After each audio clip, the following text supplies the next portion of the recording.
Hey guys, good evening everyone, and you are watching the Seed Show.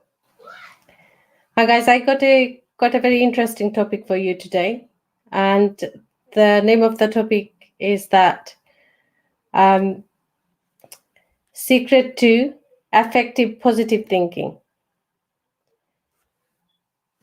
What is positive thinking means? What does a positive person do? How do you know?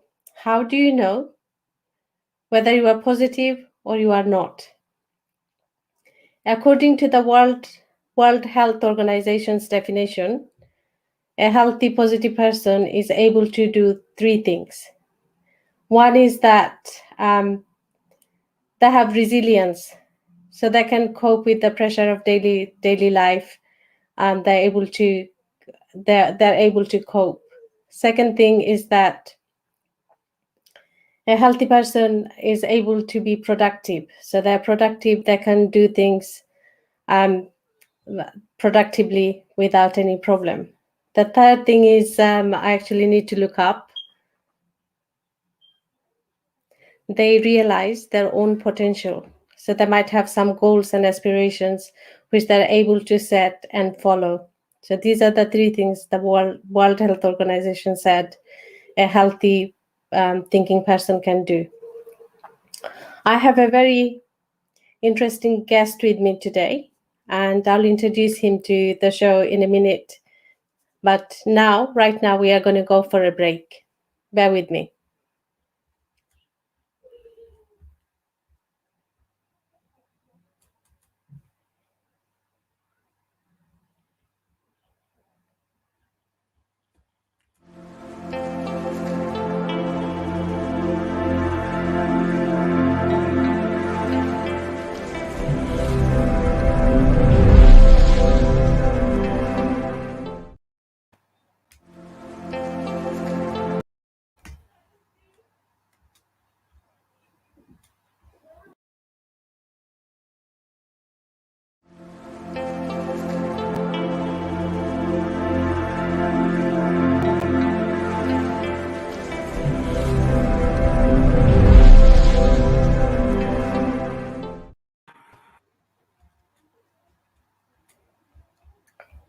God, having issues.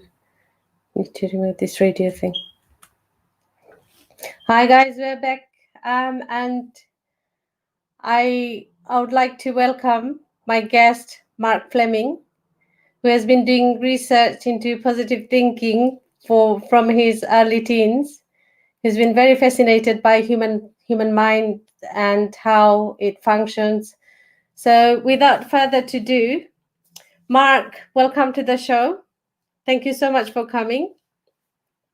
Thank you, Siddiqa. So, the topic you chose today, that's your idea. What does it mean, Mark, to be not only positive, but also effectively positive? Positive is a very general, generic word to use, and it's been around for such a long time and talked about so much.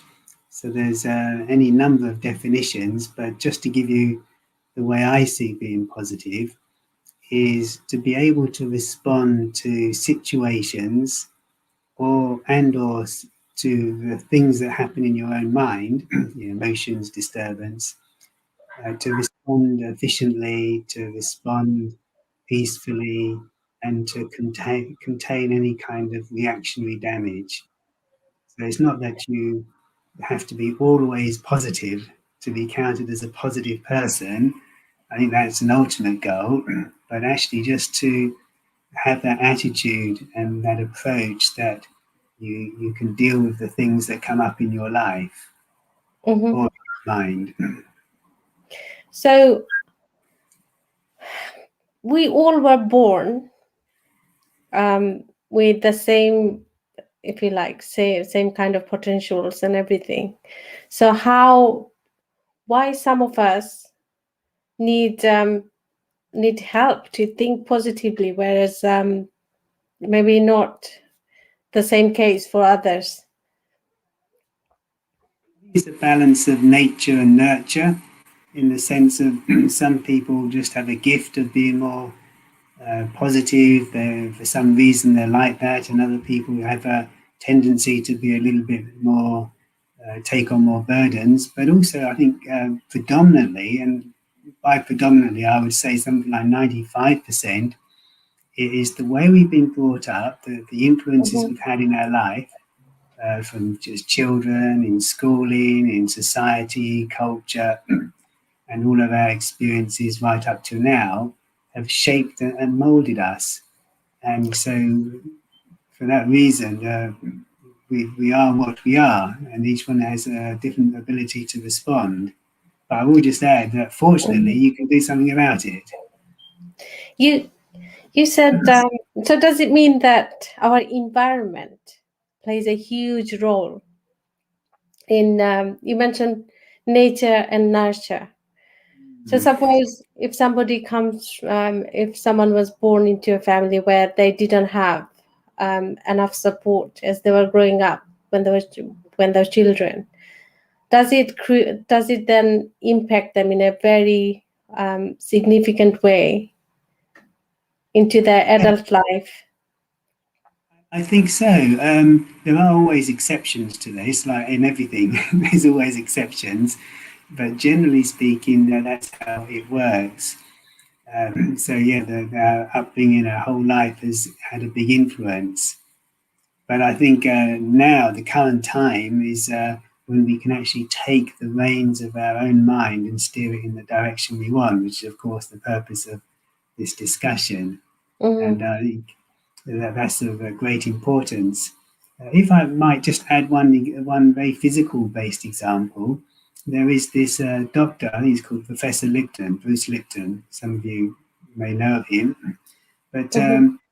one thing he did, one thing he got very well known for, is his research in molecular biology, particularly on uh, what do you call it, the DNA level, Mm-hmm. the finite level of the cell. And to cut the whole story quite short, essentially he discovered that rather than the cell being controlled from the inside, from the nucleus, which is what everyone has been taught for donkey's years, Yeah. he discovered that it's actually the cell membrane which affects the nature of the cell.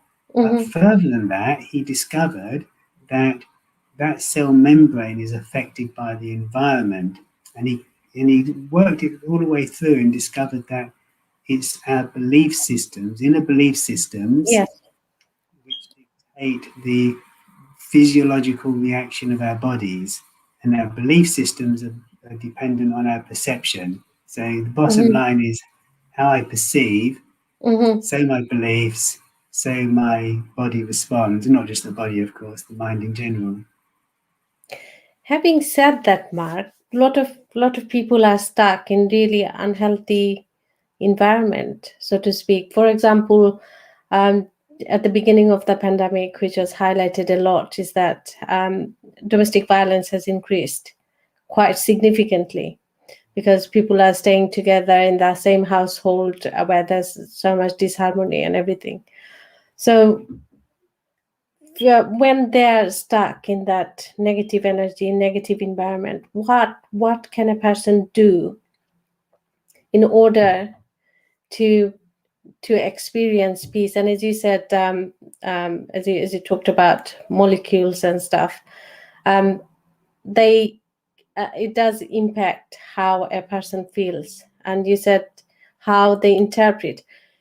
If somebody is abusive towards a person, no matter how they interpret, would they still not have that negative impact? They would. You can only interpret a thing in so many ways. Thing that hurts you. So somebody's, for example, somebody's behavior, somebody's words, somebody physically preventing you from doing things that you want to do. Yeah, very important question, and I totally understand this has been a very big phenomena in this country and around the world during the course of the pandemic and the reaction to it. I know it's really challenging whenever there's a situation, whenever someone's being abusive, defamatory, or restricting your freedom or your expression in any Mm-hmm. way. But I would like to give this kind of leaf of hope because the kind of bottom line when it comes to positive thinking and personal empowerment is that whatever happens, Mm-hmm. ultimately, I have a choice how to respond, how to react. And in particular, I have a choice of how to frame or present to myself what's happening out there. So that leads to a lot of empowerment, but it is a bit of a journey to come to that conclusion oneself because otherwise, it Mm. seems this person's saying this and they are, and this person's being like that and they are. There's no Yeah. debate on that. As psychologists say that if you play the broken record over and over and over again, something that is not true then becomes true in your mind because you've been fed that information so many times that your mind actually registered it. Absolutely, yeah, just like that. And it's really worth taking note as everyone's going to be in their own individual situation, but I'm sure everyone's got very kind of similar things happening within their own world. When I say similar, I mean you'll be finding there's a pattern in your own life, whether Mm-hmm. it's something coming at you from someone else or similar situations constantly happening, but you'll find a pattern in your life. And within that pattern, you'll start to notice that you have a very similar reaction to those stimuli. Yes, Almost like as soon as it happens, you get angry or you get depressed or you close down or whatever is instantly. the, yeah, instantly. So I think the first step is to really recognize what your reaction is to the stimuli because often you might not be in a position to do anything about the people, the person, the event. Mm-hmm. But what I always try and get across is that we are always having the opportunity to adjust our own reaction inside ourselves. That's where the power lies, actually. So first is to recognize that you what you've said is that we all have a choice, not about what the other person is saying, but how we respond rather than react. Precisely, yes. Okay. Yeah, something happens, your choice for how to respond to that. And I know it's like a knee jerk reaction. Yeah, I've gone through all of this myself, I know, and you'll have certain people in your life, even when you know these things, it just still happens. it just Uh, triggers. it just triggers, yes. They and sometimes people will do it on purpose. They know exactly Which how to button to disturb press. you. Which button to press, yes. Yeah, yeah. So so that's in order even to be in that position to decide that one is not going to react but to respond, there's a lot of power involved. Yeah, That choice actually, thing. yeah, it is a actually you gain a lot of power from that. It doesn't take that much power to get to that, but you actually Mhm, gain an awful lot of power because if we look at what's happening in these mhm. situations, when you're getting influenced by someone else, Yeah, you are actually being disempowered because you're being controlled by someone or someone else. something. Yes. Yes. And as soon as a human being loses the feeling of masteryship or control on themselves, then Hmm. it's like panic sets in, reaction sets in, and often expressed as anger or frustration or other emotions. So the first thing is to actually teach the self, tell the self, yeah, I've got a choice on how to react. I've got a choice actually to even respond.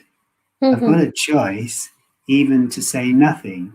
And say nothing doesn't mean it's all going on in my head, but say nothing means I can keep my mind quiet.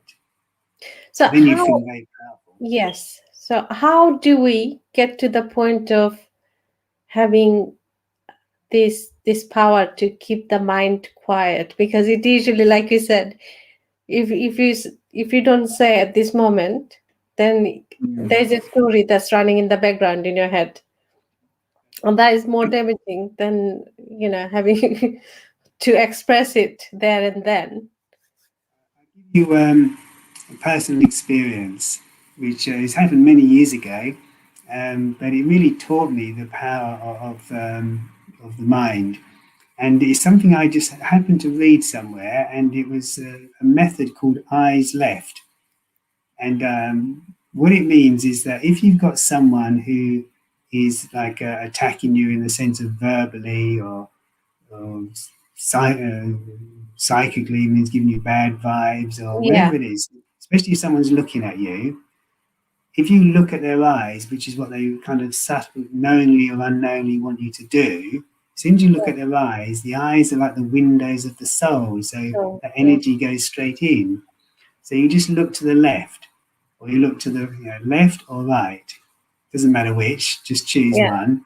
So you're still kind of giving them the response that they demand, even though they won't be saying it, but they will want you to be looking at them. But you're not looking at their eyes. And as Mhm. soon as you do that, you'll notice the change in the energy that impacts you. And I did this with a person I had difficulty with for years. And suddenly I found, wow, this works really well. And I was so amazed and so happy at the kind of instantaneous result of this. I was feeling this happiness and joy coming up in me, and I had to make effort to stop smiling because I thought they might take offence to me Mhm. smiling at them when they're really trying to be heavy duty. So this is a very practical method. So what was the relationship afterwards then, when you made that eye contact with the person? Well, I just found that in ordinary circumstances, with the eye contact, it was fine. But when there was Hmm. a particular difficulty, a lot of anger coming out, that was the time to do the eyes left or eyes right. And I used that ever since, and it's just really, really effective. Wow. And the more I've studied these things, the more I realize that the eyes really are so powerful. They convey undiluted emotion. It's just like lovers looking in each other's eyes, a mother looking at a child. Yeah. In the eyes, there's so much is conveyed through the eyes. Extreme love, but obviously also extreme hate. Mark, we are going to go on a short break, but when you come back, I would like you to perhaps guide myself and whoever is watching into a short meditation, because um, prior to, I know from previous conversation, meditation is one of the tools, very effective tools, with which we take control of our minds. So that is something, it'd be really nice if you could lead us into. So I'm going to go for a short break. Um, Please do bear with us. We're coming back very shortly.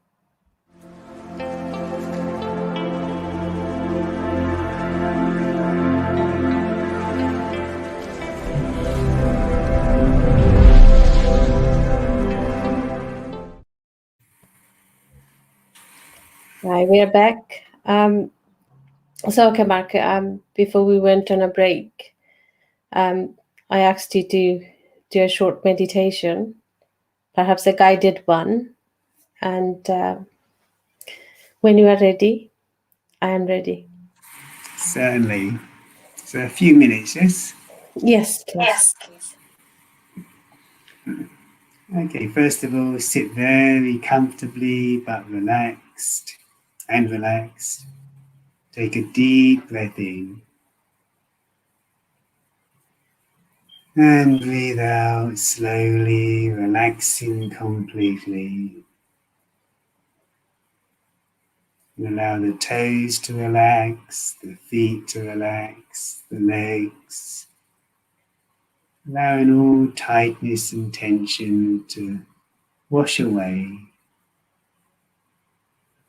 And relax the pelvis, the tummy, chest, shoulders, and back. And release and relax the arms, hands, and even fingers.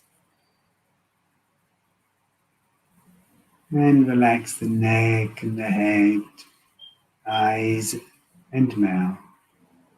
The whole body relaxed. Let go. And in this kind of relaxed condition,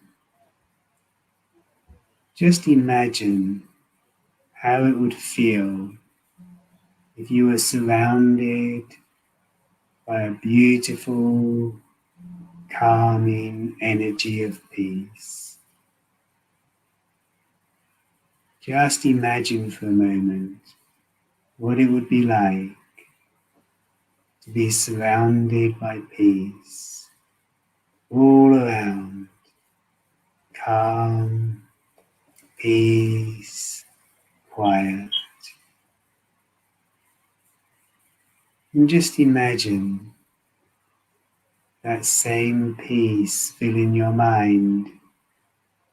So your whole mind was feeling calm, cool, peaceful, as if being washed gently with very soothing, light, beautiful vibrations. And just imagine peace washing through your whole body, calming, relaxing, soothing.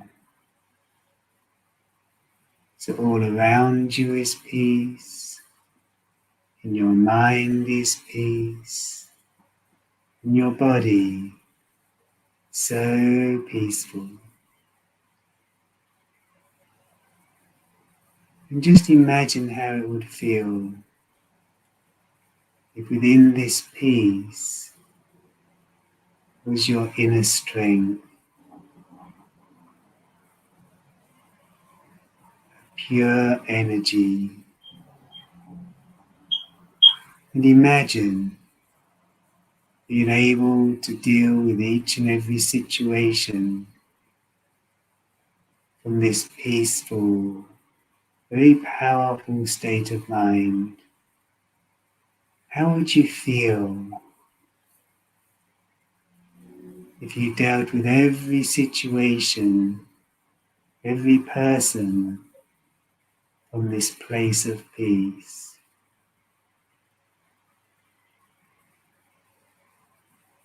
So imagine peace in you, around you, and flowing through you as you walk and move, act and interact. So who are you? A being of peace, pure, powerful, real peace. Om Shanti. Thank you. Why my microphone is echoing? Sorry, bear with me for a second. Thank you, Mark. The other thing I wanted to kind of talk about, I've worked with victims of abuse for a number of years, and a lot of the time, not due to any fault on the parts of the abuse. Say, for example, somebody who's been sexually abused at the when they were a child, they didn't commit the crime. They happened to be in a family which failed to actually protect them. So a lot of people get stuck in that old story, and to some extent, they even describe this as my shame, as my secret. And I think what then happens, because they own that story that continues in the background, they find it very difficult to move away from it and to create a life that is more fulfilling, beneficial, what they actually want, the thing they're looking for. But because of that old story, because of that old record, they're unable to actually move away from the past. So, what would be how spirituality can actually help somebody heal and move away and create a life that they truly deserve and they truly want? Powerful question, and must be uh, affecting many, many people. Every one of us has a story, and hence the word history, his story. And who's his? The one who wrote it.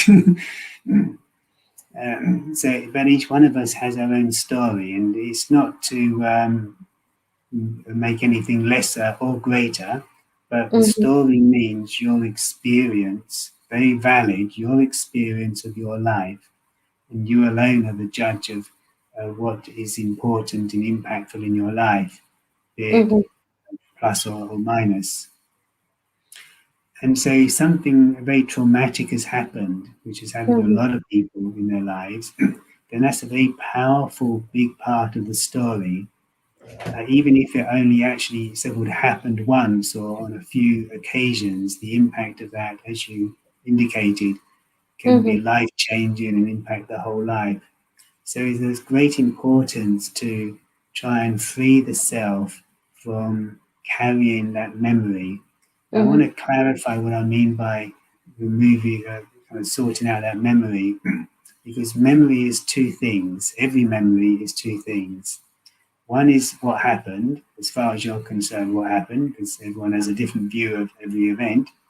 mm-hmm. So for you, so there's a kind of factual thing in your mind, what happened, but along with that is the emotion, the Yeah. feeling of what happened. So we don't need to do much with the facts of what happened because that's not an issue.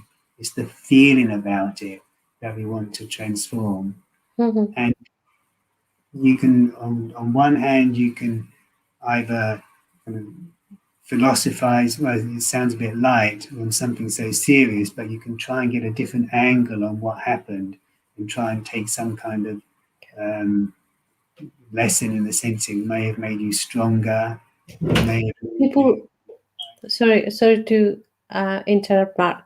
A lot of the time what happened, people actually effectively re-traumatize themselves, and that re-traumatization makes that past even more alive because it is playing up, and also the person feeling that same pain. It is not just about it could be anything. People who had arguments where they felt like they were unfairly treated, for example, that stories that story then continues, and re-traumatization of the actual event, that also continues, making it even more permanent in the memory.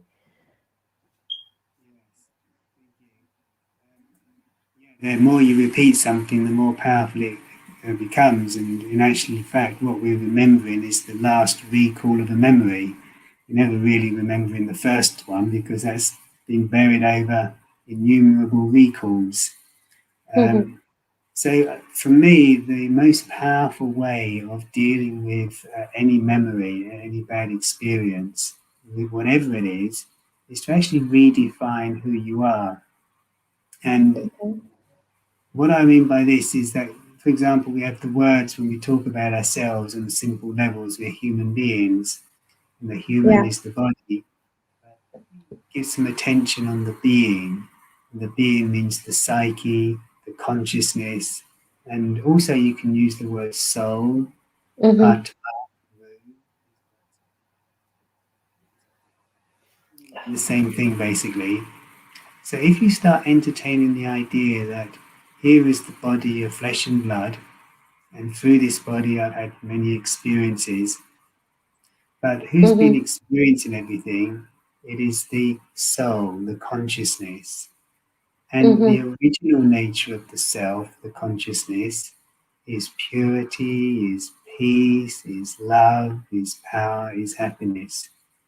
And my Mhm. experience, plus many others who've shared it with me, when you go into this, the awareness and the experience of your inner self, it's like Mhm. you can create some separation or distance, detachment in a way, Mhm. from anything that's happened to you through the body.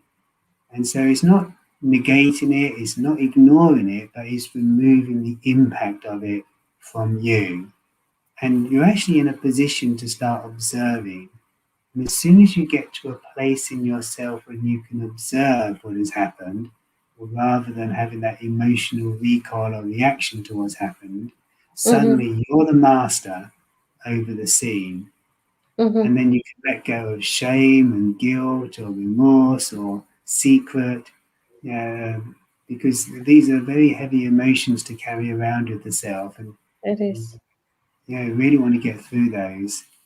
And I say through them, actually, it's more a case of focusing your mind on your inner being, and Mm. therefore automatically you release the internal grip on these very negative experiences. So I think what you are saying is actually not the same thing as people developing multiple personality, which is a different thing. Some people develop multiple personalities because they think they're protecting themselves, which is very different to soul consciousness, which I think you were saying. Yes, so multiple personalities will still be of a physical nature, and well, in my opinion, I can just imagine it leading to more issues actually. Yeah, For yeah, example, psychological. Yeah, Mark, and one of them is enough. If I was a few hours, I think that would be quite difficult. But the soul consciousness, the awareness of yourself as a spiritual being, the spiritual energy, that awareness just trumps everything. It gives you an awareness of yourself, which is so powerful and so liberated and so free from the influences of the body and anything that's happened through the body. And it's not a time factor. mm. I think back in the days, Mark, you and I go long back, long back. Mm. So back in the days when I used to first go to the meditation center and I used to speak to you a lot, I was taking one or two things at a time, and I remember um, you and also other sisters who used to come there. They were telling me, "You are a soul, Siddiqa. You are a soul. Look at yourself as a soul." So I concentrated on that word, me being a soul, like you know. And then the next thing I needed to also have an understanding of that, the power of detachment. So then when I learned to, I think they go hand in hand. So when I gave myself a new identity that I was a soul, and then I detached myself from everything, then I felt very light actually, because all that expectation, who is going to say what, who is expecting something from me, or who is expecting miracle, who is expecting me to behave in a certain way, all of that actually dissolved. And I personally felt very, very light. And I think there was a very powerful reckoning for me that, that being soul conscious, that actually freed myself from a lot of unnecessary trouble that my mind had created, which is different from developing multiple personality. Yes, I remember those times, those days when you would come to the center to learn It's been a long meditation and journey. experience that. And yes, so right, that is the foundation of whether it's the practice of meditation or it's the key to transformation. And it's lovely that you focused on that. It reminded me that one person who has been practicing meditation for nearly 50 years now, actually. And he was sharing how a few years ago he asked those who'd been at the practice of spirituality and meditation for about 70 years or more practice, since they were young people and now in their 80s and 90s. And he asked them, a whole variety of them, what is the one thing that you can do spiritually which will bring the maximum return for the least effort? And that's the sort of question I like to know the answer to, like many of us. And what was interesting, he said that basically they all said the same thing, obviously in different ways. But the essence of everything that they were saying was practice, Yeah. considering yourself as the soul rather than the body. Think of yourself as the being of light, the being of peace. And that brings the maximum return for the least amount of effort.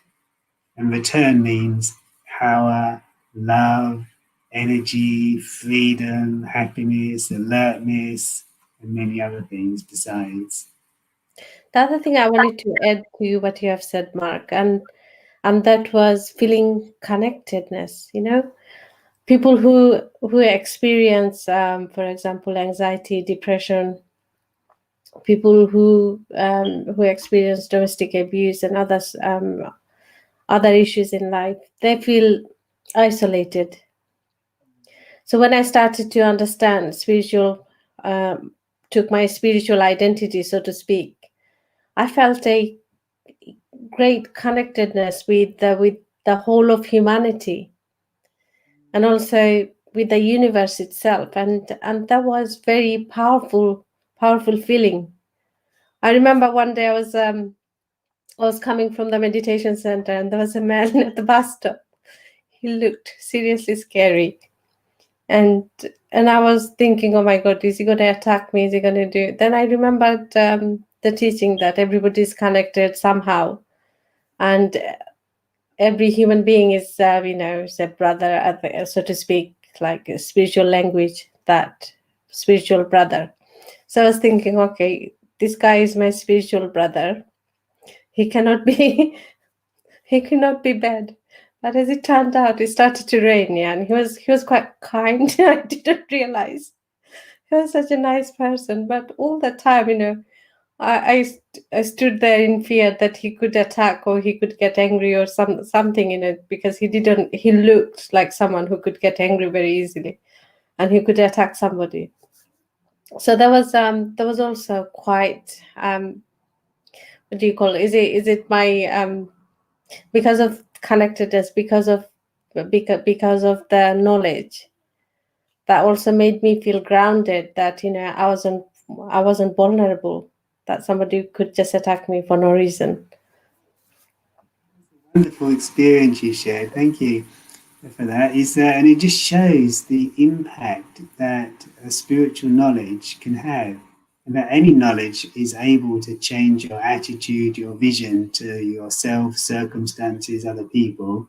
But spiritual knowledge, of course, can change it much quicker and much deeper. And you've given a fantastic example of how to actually apply these things in real life. There's a situation, there's a person, there's your kind of customary reaction to a possible scenario. You could have been right, of course, in the first instance. So natural reaction, and then in comes Mm, the spiritual knowledge and reframes it for you. And obviously, yeah, still you can be cautious because you need to be in today's world, but you don't want to have panic or fear or worry in your mind. So, a fantastic absolutely, example. absolutely. So, Mark, people who are watching us, um, what are the things that could take, um, from that positive thinking, effective positive thinking session, that could apply? And also, having said that, yes, I sat through so many lessons, as he could recall. I've been training with so many people, and I still forget the things, and I still need reinforcement every now and again. So what is something one can do on a regular basis in order to stay on top of things, and also manage the emotions? I think if I could summarize what he said, is that our emotions also often gets in the way, and that is why we also look at things maybe, not in the right light, and that impacts our judgment, that impacts how we feel. So, what would you say that one could take now, and that's something that could continue and build on it? I think the first thing I was taught when I started my journey in meditation is to start practicing one thing, and that is to be an observer. Mm-hmm. Because although yeah, it would be good to develop soul consciousness in order to deal with all of the difficulties and challenges, before that is to create that consciousness, that awareness of observer. And the observer means to kind of just see what's happening without passing judgment, to listen without passing judgment. It sounds easy, but when you start trying to be an observer, you'll notice how quick we are to categorize everyone and everything. It's like Yes. a fast machinery. And if you resist that temptation and just Mm-hmm. listen and just see, and then you can start applying that to the thoughts in your mind and the feelings in your mind. You start externally and then you move internally. And it's a wonder because as you become more detached and you actually start observing, so many things will become clear to you, so many discoveries will be made, and within that also you'll start to feel deeper sense of peace and power. And then the next step is to very consciously create that awareness that you're a soul, soul consciousness, as we call it.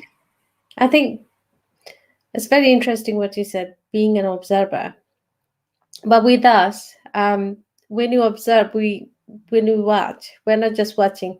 We're linking things to our past experiences plus emotions. Then what we see also gets tainted. Our Yes, perception. it Our happens perception. very quickly. Yes.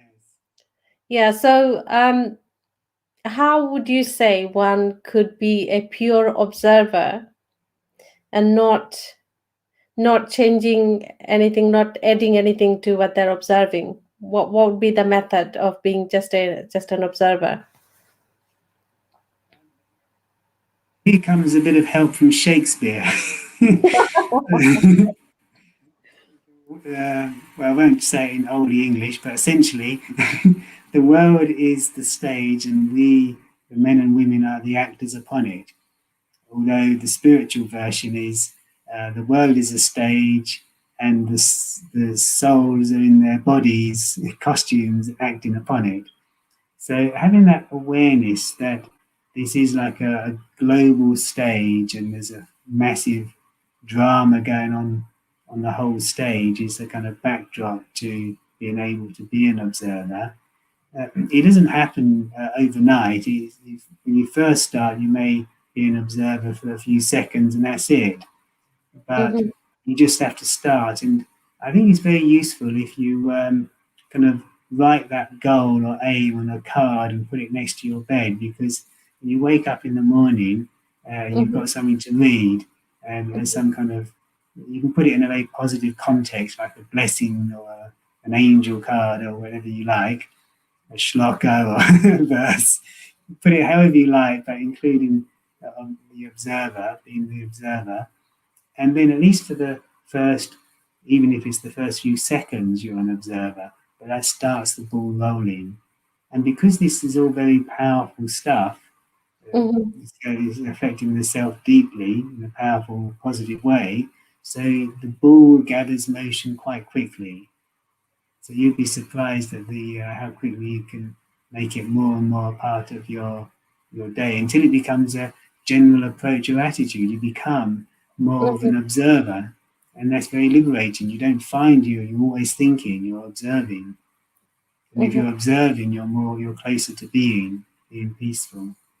So, I think, in order even to be an observer, we need to remove ourselves from the story, from the stage, detach.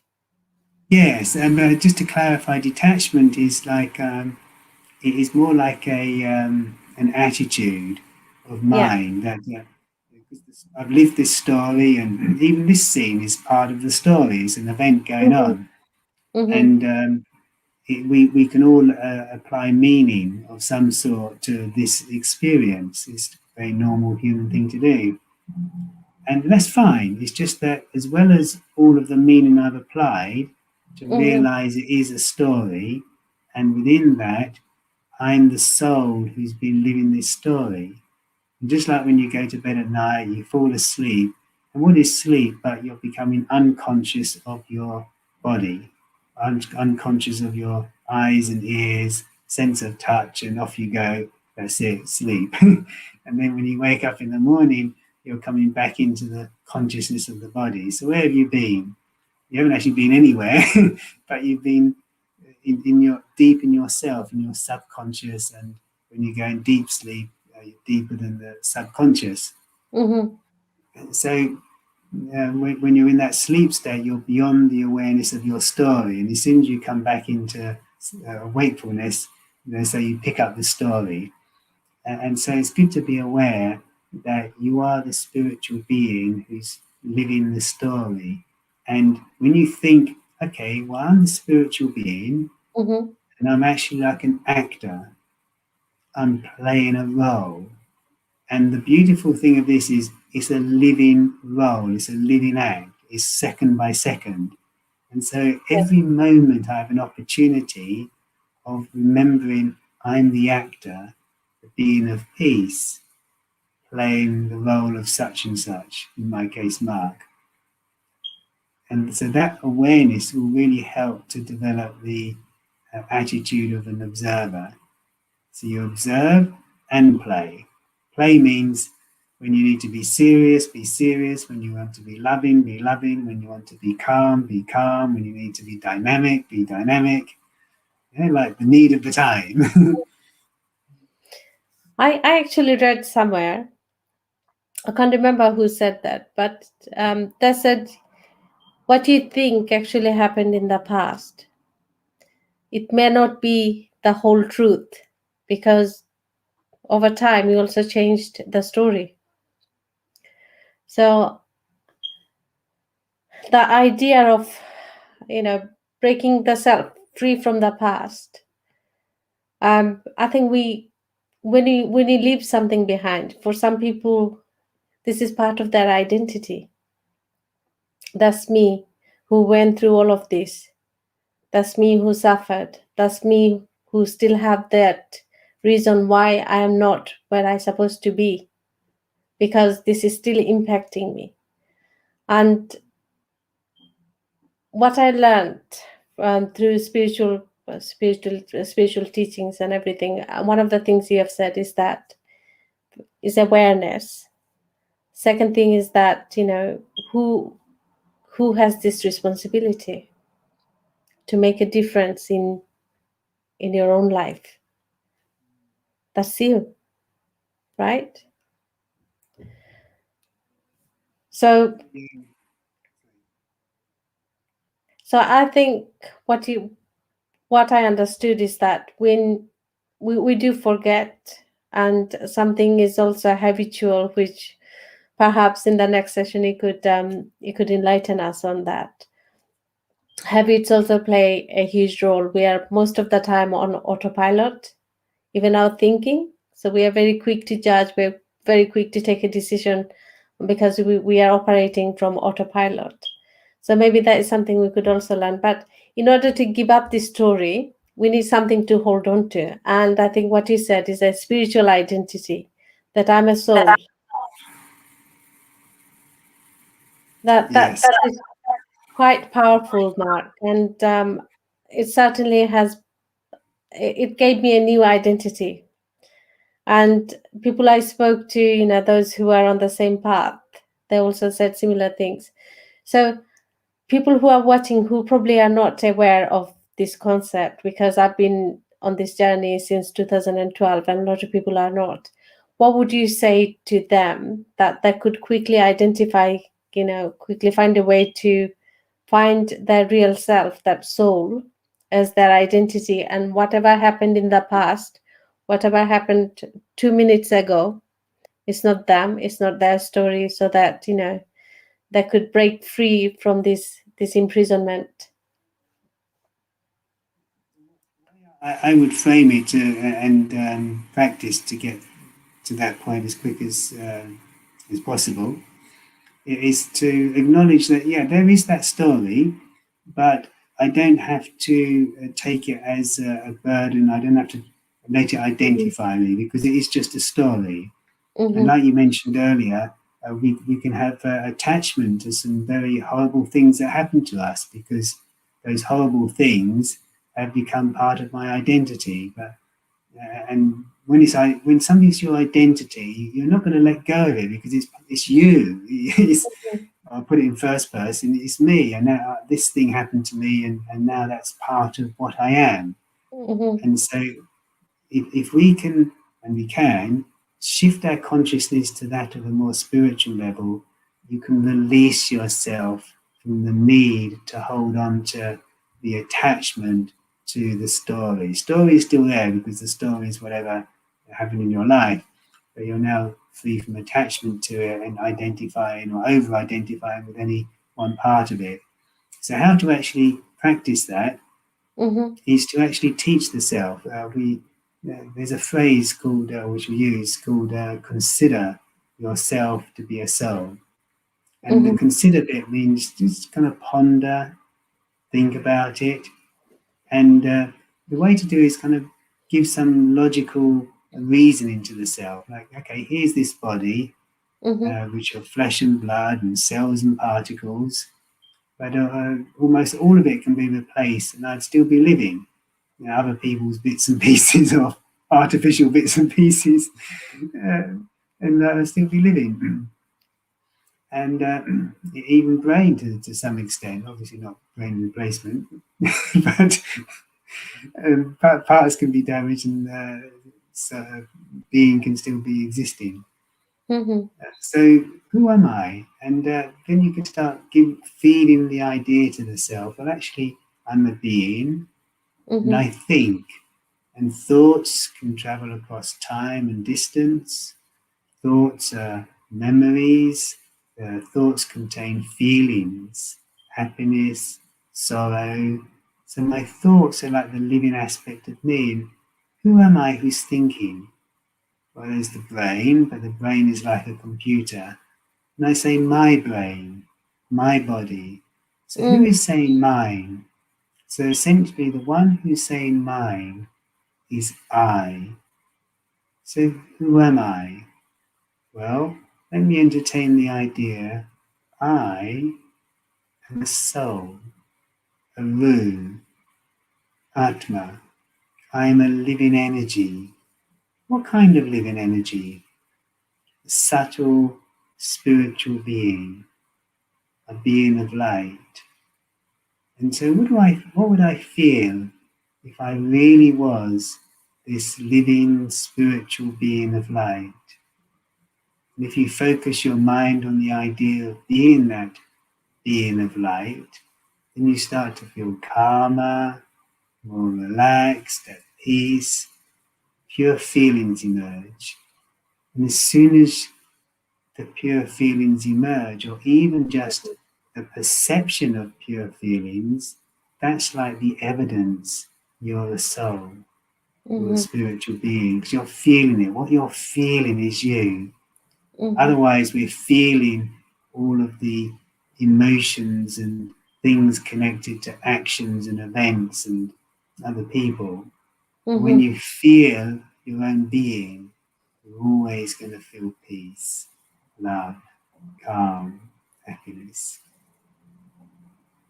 That is so beautiful, Mark. So essentially, I think the other thing I just wanted to add to what you have said, when somebody dies, their whole entire body is there in front of our eyes. So, what is the thing that is missing, as a result of which that person we pronounce as dead? And that is that being, that the unseen aspect of it. And that is so, So powerful. I think, like you said, play with the idea that you are a soul, you are an atma, the unseen aspect of it, and see how how how you feel.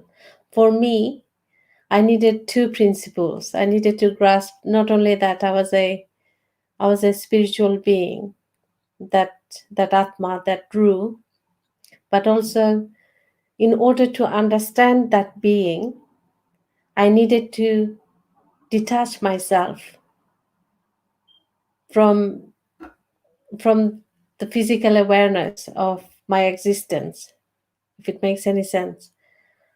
This is only when I grasped the concept, and it was, like I said, it was like the most liberating thing ever happened to me, and I'm very grateful to yourself and to Brahma Kumaris for the knowledge, and and I hope people who are watching, they would also benefit from this knowledge, from this understanding, because a lot of the time we create shackles around us, and we chain us to pain, we chain us to our stories, we chain us to our excuses for not having enough peace, happiness, joy, success in our lives. But all of that we can break free from, and what you are providing is also free of charge. So no more excuses, and I hope people who are watching, they would be able to benefit from it. We are very close to ending our show, Mark. So if you'd like to say a few more words, and we'll be back at the same time next week on the same program.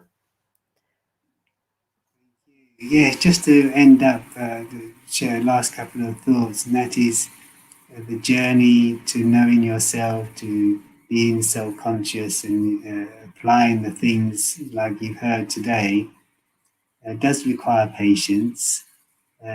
It's fast, it's effective, but still patience is needed. So you have a go, you practice, you may try some meditation, and even if your mind goes anywhere and everywhere, doesn't matter. Just have patience, because every thought that you have towards yourself as the soul, every time you contemplate or become an observer, every time you apply any piece of spiritual knowledge to your life, is bringing some change. You may not see it because it's just a little bit at a time, but it adds up. So every single thing you do towards helping you restore the awareness of yourself as the spiritual being, or restore yourself to peace, is a great help. So everything has value. Thank you, Mark. So, guys, we will be ending our show very soon. I just want to recap a few points which Mark has mentioned. One of which is that, having the awareness whenever we are getting triggered. If we have the awareness that we are being triggered, what is triggering us, we can only do that when we detach ourselves from the event that is taking place. Second thing, which is very important and I think is very powerful, is the realization that in every situation in life we have a choice. Unless you are a child, as an adult, in every situation we have a choice. We cannot, if you don't like a circumstance, if you don't like a situation, we have a choice to something, a choice to do something about it. We are also responsible for our omissions. A lot of the times we think when it comes to choice, it's all about taking actions. No, the things we are supposed to do, if we didn't do, and we are suffering as a result of it, that is also due to our own actions, which is through omission. And the final thing is we have a lot of help around us. You are not alone, whatever you are going through in life, wherever you are at. You are not alone. There's so much help around. And also, as Mark has mentioned, we have, as beings, we have certain inner qualities. We are love, we are peace, we are happiness, we are joy. And that is the reason why we seek those things. We are always searching for happiness. So live well, stay safe, and please keep watching us. Hopefully see you on the next show. Thank you, Mark, so much for joining me today. See you next week. Bye now.